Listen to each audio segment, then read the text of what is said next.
Aquí una cultura llamada Warpa se va convirtiendo poco a poco en una cultura llamada Wari, que fue el primer gran imperio, pero no es la primera civilización grande que hubo. El Tiahuanaco creo que llegó casi la misma población que la cultura Wari, pero la diferencia es que el Tiahuanaco no era un imperio. La cultura Wari sí, o sea que buscaba expandirse, que buscaba estar sobre otras civilizaciones. Y para eso tenía poder militar, para poder expandirse más. Pero la cultura huarpa no fue la única en la que se basaron. Se basaron ahí más geográficamente, pero artísticamente también se basaron en otras civilizaciones que estaban preestablecidas, que eran el Nazca y el Tahuanico. Que se nota si comparan varias piezas de arte que tiene la cultura wari con otras de esas culturas. También había un lugar en el que se reunían para hacer rituales o para reuniones ya generales de administración, que era como un recinto en forma de, bueno, eso ya lo ven acá, que se llamaba Vegachayú, como se llamaba así. Como habían líderes, pues los de la élite, los del rango más superior, tenían cierto lugar en el que ellos se juntaban o vivían, que era un lugar ubicado en la capital, que se llamaba Wari, igual que la cultura.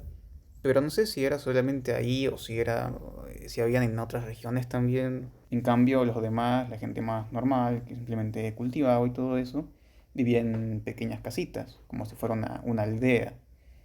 Esas casas mayormente eran construidas con barros o con piedras así naturales.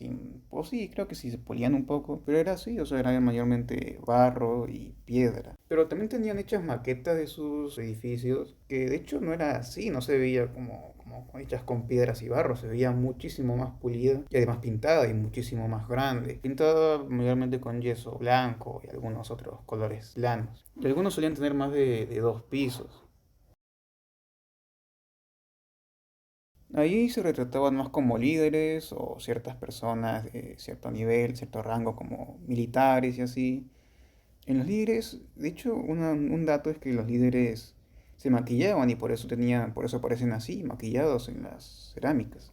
Cuando algunos militares venían de la guerra o venían de pelear y sobrevivían, solían tomar estos jarrones en un lugar y solían romperlos, entonces por eso se los ven rotos.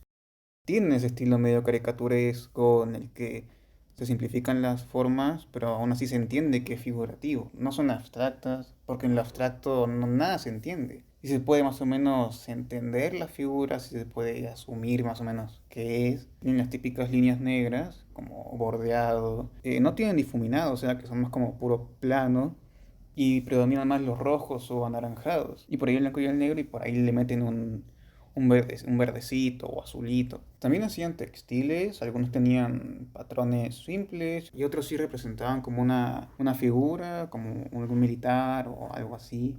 Pero algo en lo que también se especializaban era que no solamente hacían cosas como remeras o cosas así en el cuerpo, sino también sombreros. Sombreros que eran así, era lo que los distinguía visualmente. Ya para concluir, el Imperio Wari empezó como a disuadirse o a desaparecer poco a poco por crisis económicas y por un terremoto que hubo que hizo que muchos migraran a otras zonas. Y ya por el siglo XIII ya había desaparecido completamente.